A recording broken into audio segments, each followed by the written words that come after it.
सरस्वती विद्यालयाच्या मुलींची शाळा. 3 मजली इमारतीच्या पायऱ्यात 5वीतल्या मुलींचा एक गोळका बसला होता. तो गोळका कसला तरी गप्पात रंगून गेला होता. त्यात ती 4 दिवसांखाली आलेली नवीन मुलगी, गालावर गोड खळी असलेली केतकी पण होती. नवीन असल्यामुळे वर्गातील इतर मुलींच्या फारशा ओळखी झाल्या नव्हत्या, तरी ती त्या ग्रुपच्या गप्पा ऐकत होती. मग काय झालं, पिंकीने विचारले. मग ना, मला त्या अंधाऱ्या कोपऱ्यांची खूप भीती वाटू लागली, मंजिरी सांगत होती. का? तेथे काही होतं का? काय माहिती, मला कसं दिसणार? तिथं अंधार होता ना, पण काहीतरी डोकं हात असल्यासारखं वाटत होतं. बापरे. मग आईने लॅम्प लावला. त्या कोपऱ्यात काहीच नव्हतं. मला अंधाराची खूप भीती वाटते लहानपणापासूनच. केतकीने नेमका धागा पकडला. सगळ्या पोरी किती उत्सुकतेने ऐकतात आहेत. मोठाले डोळे करून या पोरींना भूतांच्या गोष्टी सांगितल्या तर काय हरकत आहे.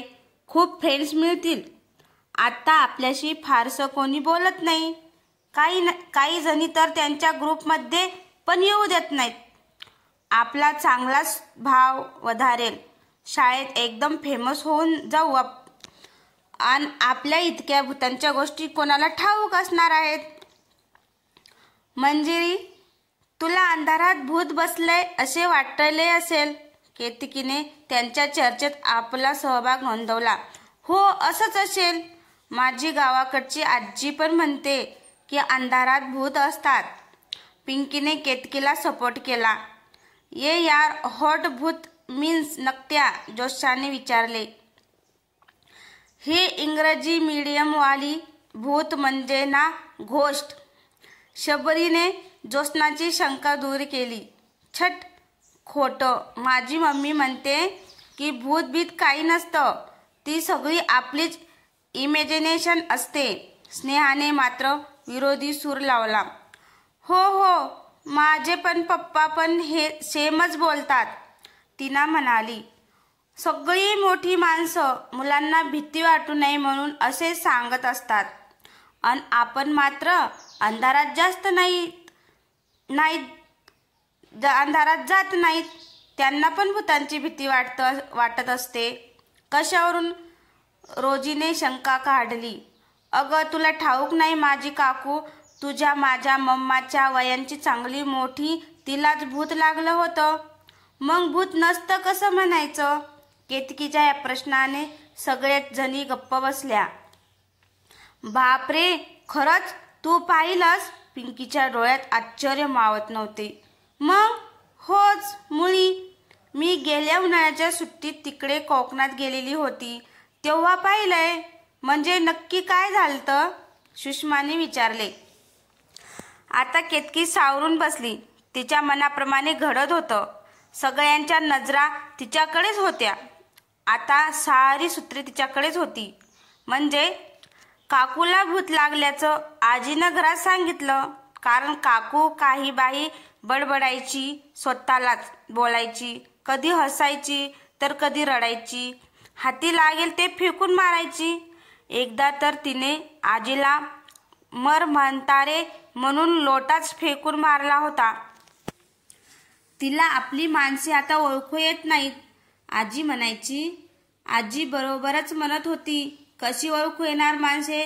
तिच्या अंगात भूत शिरलं होतं ना. परक्या भूताला आपली माणसे कशी ठाऊक असणार? मग पिंकीने विचारले. केतकी, पुढे सांगणार? तोच लंच संपल्याची बेल झाली. केतकी, राहिलेलं उद्या सांग हा. उद्या असेच आणि येथेच बसूयात, पिंकीने आग्रहाची विनंती केली. केतकीने होकारार्थी मान हलवली. सगळ्या जणी आपापल्या वर्गाकडे निघाल्या. शाळा सुटल्यावर नेहमीप्रमाणे केतकी तिच्या पप्पांच्या स्कूटरवर बसून घरी निघाली. उद्या ग्रुपला काय सांगायचं, कसं सांगायचं या विचारातच ती गुंग होती. दुसऱ्या दिवशी पिंकी सकाळपासूनच कधी इंटरव्ह्यू होते याची वाट पाहत होती. लंचमध्ये झटपट डब्बा खाऊन ती कालच्या पायरी ग्रुपला सामील झाली. आज केतकीला सगळ्यांच्या मध्यभागी बसवलं होतं. केतक्या, ते भूत काकूला कसं सोडून गेलं ग? पिंकीने कालची लिंक पुन्हा ओपन केली. मग आजीनं एक ढेर पोट्या दाढीवाला हरिबाबा नावाचा मांत्रिक आणला होता. केतकीने सुरुवात केली. हॉट मांत्रिक? त्या नकट्या ज्योत्स्नाने विचारले. अगं मांत्रिक म्हणजे ते घोस्ट हंटर्स. पुन्हा शबरीनेच तिच्या शंकेचे निरीक्षण केले. मग न त्या हरिबाबानं एक हळदीचे मोठे सर्कर काढले, त्यात काकूला बळेच बसवले. तो तिला सारखा विचारायचा, कोण आहेस तू? तुला काय पाहिजे? पण काकू काहीच उत्तर देत नसे, नुसतं हु हु हु हु करायची. मग तो चिडून हातातल्या कडुलिंबाच्या फांदीने तिला मारायचा. हट फांदी, ज्योत्स्नीने पुन्हा डिस्पट केलं. तू गप ग ज्योत्स्ना, फांदी म्हणजे ब्रॉच. केतकी, तू सांग ग पुढे, गेलं का ते भूत? काय ठाऊ, मग आम्ही सुट्ट्या संपल्याने माघारी आलो ना. पण काय ग केतक्या, तू पाहिलंस का कधी भूत? तुझ्या स्वतःच्या डोळ्यांनी? पिंकीने विचारले. मी नकोच, तुम्ही सगळ्यांना सांगाल, मी नाही सांगत. प्रॉमिस.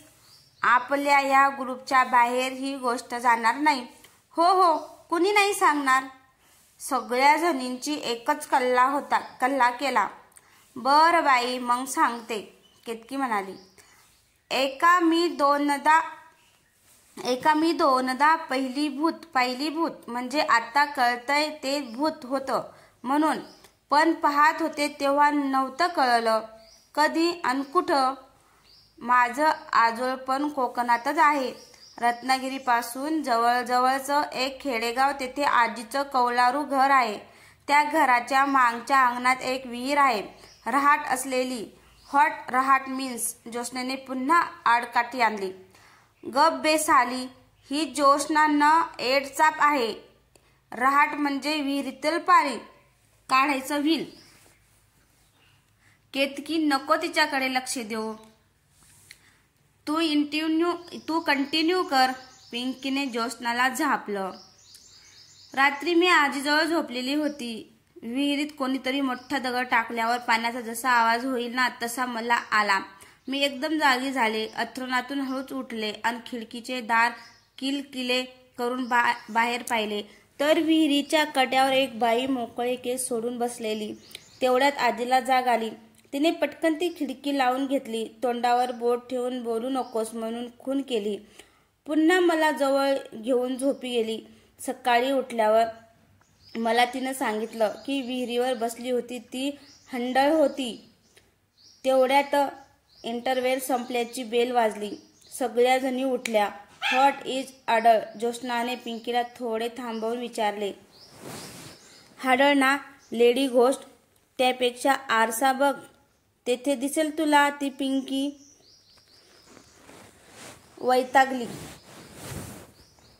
वैतागली. केतकी तिच्या पप्पांच्या स्कूटरवरून शाळेत आली, तर पिंकी शाळेच्या गेटजवळच उभी होती. केतक्या, तू कोणाच्या स्कूटरवरून शाळेत येतेस? पिंकीने विचारले. ते न माझे पप्पा आहेत. पण का ग?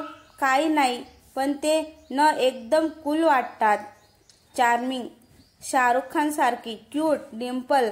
पण त्यांच्या गालावर पडते हे असं नाही म्हणायचं, त्यांना नजर लागेल ना. पण खरंच मी खूप लकी आहे, असे पप्पा मला मिळालेत. ती डिम्पल न आमच्या दोघात कॉमन आहे. तुला ठाऊक आहे का पिंके? ते मला न डॉक्टर करणार आहेत. How sweet. केतक्या, मी तुझी इथे मुद्दाम वाट पाहत उभी आहे. का ग? मी आमच्या शेजारी एक खूप म्हातारे आजोबा राहतात. त्यांना ते हाडळ विचारलं बरं का. ते पण तू म्हणलीस तेच म्हणाले. बाई मेली की ती हंडळ होते. म्हणजे भूत असतात तर. मग मी काय तुम्हाला खोटं सांगत होती का काय? यार तुम्ही माझे फ्रेंड आहात ना. मैत्रीत कुणी खोटं बोलतं का? प्रार्थनेची घंटा वाजली. तशी चल लंचमध्ये बोलू म्हणून दोघी प्रार्थनेसाठी रांगेत उभ्या राहिल्या.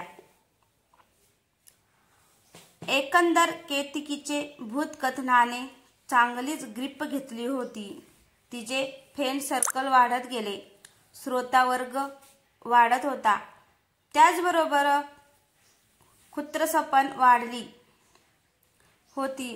केतकी आल्याने स्नेहाचे महत्त्व कमी होत होते. ती केतकीचा द्वेष करू लागली होती. तिचा ग्रुप केतकीने नकळत हायजॅक केला होता. आज केतकीने स्पेशल गोष्ट सांगायची ठरवली होती. ठरल्या वेळी ठरल्या ठिकाणी म्हणजे लंच अवर्समध्ये पायऱ्यावर सगळ्या जणी जमल्या होत्या. आज ना मी तुम्हाला एक जम्माडी गंमत सांगणार आहे.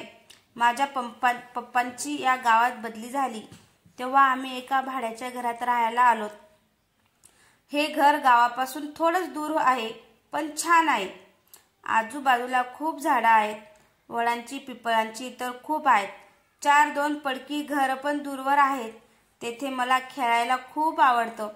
अशा पडक्या वाड्यात आणि घरात भूतं असतात असं माझी आई आजी मला लहानपणी सांगायची. इतके दिवस मी नाही विश्वास ठेवला. पण गेल्या शनिवारी हो त्या दिवशी शनी अमावस्या होती म्हणे मला ते भूत दिसलं. केतकीने शेवटी कालपासून विचारपूर्वक तयार केलेला बांब गोळा टाकला. सगळीकडे चिडीचूप. म्हणजे कसं काय दिसलं? पिंकी सगळ्यात आधी भानावर आली. मी त्या दिवशी वडांच्या पारंब्याला धरून झोका खेळत होते. म्हणजे नेहमीच खेळते. आज खेळताना एक काळ मांजरांचं पिल्लू माझ्या पायात आलं. मी दचकले कारण त्यांच्या तोंडाला लाल लाल काहीतरी लागलेलं होतं. रक्त. पिंकीचे डोळे मोठे झाले होते. असलेली पडक्या घरातल्या एखाद्या उंदीर गट्टम केला असेल. पण मी घाबरून घराकडे धूम ठोकली तेव्हा ते पिल्लू तेथेच झाडाखाली बसलेलं होतं. मी घरात आले आणि पाहते तर काय ते काळं पिल्लू आमच्या सोफ्यावर आरामात बसलंय. मी आईला हाक मारली आणि ते दाखवलं. वेडाबाई हे पिल्लू सकाळपासून घरातच फिरतंय. तू पाहिलेलं? काळ्या मांजराचं पिल्लू वेगळं असेल आणि हे वेगळं आहे. अगं 2 सारखी पिल्लं असतात की. मी पुन्हा सोफ्यावरल्या पिल्लांकडे पाहिले. ते तेच होतं कारण त्यांच्या पण तोंडाला रक्त लागलेलं होतं. मी आईला पुन्हा हाक मारली त्या मांजरांच्या तोंडाला लागलेलं रक्त दाखवण्यासाठी. पण ते पिल्लू तोवर जंप मारून खिडकीतून पळून गेलं. ते मांजरांचा पिल्लू भूत होतं. केतकी आम्ही ऐकून घेतोय म्हणून तू फारच फेकाफेकी करायला लागली आहेस. Is brand. स्नेहाने आज राडा करायचा पक्का निर्णय घेतला होता. तुम्हाला हे सगळं खोटं वाटतंय ना? केतकीने धडक स्नेहाला विचारले. हो, स्नेहा ठामपणे म्हणाली. दोघींची झुंपणार अशी ग्रुपला शंका येऊ लागली. मग या सगळ्या जणी येत्या शनिवारी दाखवते प्रत्यक्ष भूत. केतकी पण इरेला पेटली. कसल्या येतायत या भित्र्या पोरी? उगाच आपली खुन्नस चॅलेंज. तू भूत दाखवणार? स्नेहाने विचारले. हो, चॅलेंज. तुमचे डेअरिंग आहे का? ठीक, आम्ही या येथे असलेल्या सगळ्या जणी येतोय सॅटरडेला. दे तुझ्या घरचा पत्ता. या तर खरेच यायला निघाल्यात. आता काय करावं? असे काही होईल असे केतकीला वाटलेच नव्हते. अरे यार, असं काय करताय? पहा, तुम्हाला भीती वाटली तर माझी जिम्मेदारी नाही. तू नको त्यांची काळजी करू. आम्ही आमच्या रिस्कवर येणार. शनिवारी शाळा सुटली की आम्ही वह्या पुस्तकं घरी ठेवून 5 वाजता तुझ्या घरी येतो. बघा हा, घाबरायचं असेल तरच या. केतकीने शेवटचा प्रयत्न केला पण तो दुबळा पडला. अरे जा रे भूत दाखवणारी. आता तर आम्ही येणारच. तयारीत राहा आणि तुझ्या भूताला पण तयार ठेव. केतकीच्या डोळ्यापुढे हात नाचवत स्नेहा म्हणाली आणि ताडताड निघून गेली. केतकीच्या डोळ्यात पाणी आले. हे भलतंच झालं. आता सगळंच मुसळ केरात जाणार. इतक्या दिवसांची मेहनत ते फ्रेंड सर्कल मातीमोल होणार होतं. पण एक बरे झाले होते. या गोंधळात स्नेहा आपल्या घरांचा पत्ता घ्यायला विसरली होती. आज बुधवार. 3 दिवस शाळेला सुट्टी मारली की झालं. 5वीच्या वर्गाला क्लास टीचर सध्या सुट्टीवर असल्याने रक्षिताकडे त्या वर्गांच्या क्लास टीचरचा अतिरिक्त भार सोपण्यात आला होता. रक्षिताने हेडमिस्ट्रेसच्या केबिनच्या दाराला नॉक केलं. या आत या. हेडमिस्ट्रेस दातार मॅडम म्हणाल्या. रक्षिता आत गेली. काय काढलेच रक्षिता? काहीतरी तुमच्या कानावर घालायचं आहे. बोल. माझ्या वर्गात म्हणजे 5वीच्या वर्गात काहीतरी गडबड आहे. नेमकं काय आहे? कपाळाला आठ्या घालत दातार मॅडमनी विचारलं. मी रक्षिता न पालहाल लावणारी आहे. पटकन मुद्द्याचं सांगायचं नाही. मुली लंच अवर्समध्ये शाळेच्या पायऱ्यात गोळका करून काहीतरी कुजबुजत असतात. अगं रक्षिता, मुलींचं वाढतं वय असतं. असतील बोलत मनातल्या आपसात. तसं नाही मॅडम, ते मी समजू शकते. पण हे वेगळंच आहे. आधी इंटरव्हेलमध्ये डब्बे खाऊन पोरी ग्राउंडवर हुंदडायच्या. हल्ली तसं दिसत नाहीये. रक्षिता, तुला नेमकं काय सुचवायचं आहे? ती नवीन आलेली मुलगी केतकी एकटी असायची. ती आता मुलींच्या गराड्यात असते. मग मी असं ऐकलंय की. हे पहा रक्षिता, मला खूप कामं आहेत. तू तुझा प्रॉब्लेम सांगणार नसील तर तू तुझ्या वर्गावर जा. तुला फक्त 2च मिनिटे देते. काय सांगायचं असेल ते सांगून टाक. Your time starts now. Datar madam खरंच वैतागल्या. रक्षिताला फारसा फरक पडला नाही. हे तिला नेहमीच होतं. मी असं ऐकलं की ती केतकी मुलींना भूताच्या गोष्टी सांगत असते आणि आपली फ्रेंड सर्कल वाढवे ना. तुला काय प्रॉब्लेम आहे? तसं नाही. गेल्या 4 दिवसापासून शकुंतला शाळेत आली नाही. ही रक्षिता किती इरिलेव्हेंट बोलतीये. त्याच्या इथे काय संबंध आहे? शकुंतलेची आई माझी मैत्रीण आहे. मी तिला फोन करून विचारलं. काय म्हणाली? म्हणाली शकू खूप घाबरली आहे. ती एकटी अजिबात राहत नाहीये. अंधाराची तिला खूप दहशत वाटतं आहे. आपल्या घरात भूत आहे हा घोषा तिने लावलाय. दातार मॅडम आता मात्र गंभीर झाल्या. अशी भीती कोवळ्या वयात मनात घर करू लागली तर मुलीच्या भविष्यावर घातक परिणाम होण्याची शक्यता असते. त्यांच्या आत्मविश्वासाला तडा जाऊ शकतो. हे त्यांना जाणवलं. बापरे, असे असेल तर प्रकरण गंभीरच आहे. खरी बातमी तर पुढेच आहे. या शनिवारी काही मुलींना तिने घरी बोलावले आहे. ती त्यांना भूत दाखवणार आहे. खरे की काय? मला काय वाटलंय, आपल्या शिक्षिकांपैकी कोणीतरी त्या मुलीसोबत केतकीच्या घरी जावं. तिच्या आई वडिलांनी देखील तिची समजूत काढावी. अशी भूताची भीती दाखवत जाऊ नकोस हे सांगावं. दातारांनी आपला विचार मांडला. मला पण असंच वाटतंय रक्षिता म्हणाली. कोणाला बरे पाठवावे? खरे तर मीच गेले असते. पण मला नेमकं शनिवारी समीरला आणायला एअरपोर्टला जायचं. रक्षिता, तूच का नाही जात? मुली तुझ्या सहवासातल्या आहेत. तू सोबत असशील तर त्यांना आधारही वाटेल. ठीक आहे, जाते मी. रक्षिताने मग सगळा प्लॅन ठरवला. शनिवारी शाळा सुटली की पिंकी, टीना, शबरी, स्नेहा सगळ्या मुलींनी आपापले दप्तर घरी ठेवून पुन्हा शाळेत जमायचं. मग रक्षिता मॅडमच्या ओमनी व्हॅनमधून केतकीच्या घरी जायचं. पिंकीला हे केतकीला कळवायचं होतं, पण केतकीकडे मोबाईलच नव्हता. रक्षिताने ऑफिसमधून केतकीच्या घरचा पत्ता घेतला. मुलींना घेऊन ती केतकीच्या घरी पोहोचली. घर बैठे होते. जुने असेल तरी सुशिस्तीतले. आजूबाजूला 1-2 पडकी घरं होती. घराला तारेचे कंपाऊंडही होते. त्यांच्या काटेरी तारा जुन्या आणि बऱ्याच जागी तुटलेल्या होत्या. घराच्या दाराजवळ नेम प्लेट होती. ती मात्र घराच्या मानाने तरुण वाटत होती. केतकर्स, केशव, कावेरी, केतकी. हेच केतकीचे घर. रक्षिता मॅडमनी घराची बेल वाजवली. रक्षिताच्याच वयाच्या तरुणीने दार उघडले. 7-8 शाळेच्या मुली आणि त्यांची मास्तरीण हे तिने तर्काने ताडले. पण या येथे कशाला आल्यात? कावेरी, कोण आहे ग?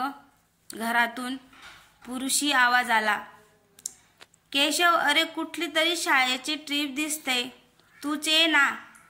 कावेरीपेक्षा 2-3 वर्षांनी मोठा असलेला तरुण दारात आला. कावेरी आणि केशवच्या चेहऱ्यावर भले मोठे प्रश्नचिन्ह रक्षिताला दिसत होते. नमस्कार मॅडम, काही काम होतं का? केशवने दोन्ही हात जोडून नमस्कार करत रक्षिताला विचारले. तुम्ही केतकीचे आई बाबा का? रक्षिताने विचारले. हो, पण तुम्ही कोण? मी रक्षिता, केतकीची क्लास टीचर, आणि ह्या तिच्या वर्गातील क्लासमेट आहेत. केशव आणि कावेरी कसलीही प्रतिक्रिया न देता अवाक होऊन दारातल्या त्या गोळक्याकडे पाहत होत्या. आज न केतकीने आम्हाला घरी बोलावलं होतं. कुठे आहे ती? बोलावता का तिला जरा? कसली येते ती? बसली असेल कुठेतरी तोंड लपून.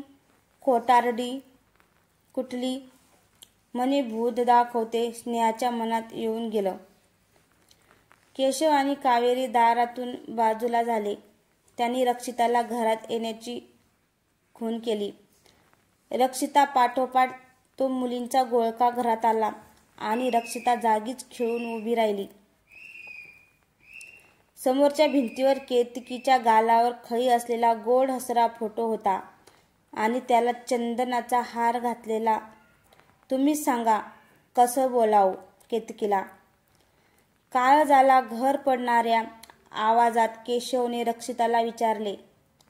आम्हाला मूल नाही म्हणून आम्ही केतकीला दत्तक घेतली होती. 2 वर्षाखाली अल्पशा आजाराने गेली हसत खेळत पोर नजरेसमोरून. अजूनही हलत नाहीये.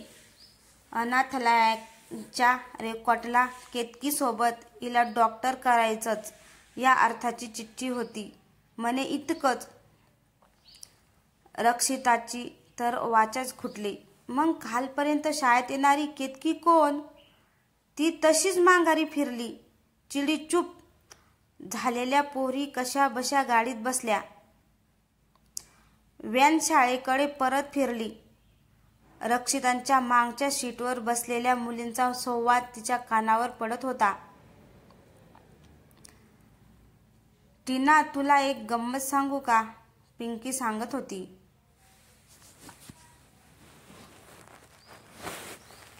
त्या घरातला माणूस केतकीचे पप्पा नव्हते.